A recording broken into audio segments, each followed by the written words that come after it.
But the problem is the Federal Reserve just extended $14 trillion of our money, our children's money, America's future, our national security, and now they don't want to talk about what's in the bag. And Let me tell you a dirty secret. The Fed has done an absolutely disastrous job since Paul Volcker left. A disastrous job. Sorry, it's all right. I hate to break it to you. If you'd given the money to in this direction, I'd take a different view. The reality is the Fed has blown it time and time again. Alan Greenspan, whom we now can look back, good guy, smart, all that. Well-intentioned. It's a bad system. They blew it bubble after bubble. They failed to understand what they were doing to the economy, and that they've created multiple bubbles without permitting the economy underneath it to grow. We need to ask the hard questions. The most poignant example for me is the AIG bailout, where they gave billions, tens of billions of dollars that went right through conduit payments to the investment banks that are now solvent. They needed to get the money to the banks. We didn't get stock in those banks. They didn't ask what had been going on.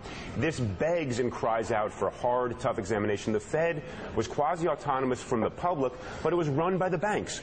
You look at the governing structure of the New York Fed, it was run by the very banks that got the money. This is a Ponzi scheme, an inside job. It is outrageous. It is time for the Congress to say enough of this, and to give them more power now is even crazier. And Ron Paul has a piece of legislation seeking to do this. There may be better pieces of legislation than his. I'm not familiar with it, but the point is that there are people the layers of the onion. The Fed needs to be examined carefully. Do not buy their blather that simply, we've been so good, let us off the hook. Just the opposite. They've been terrible.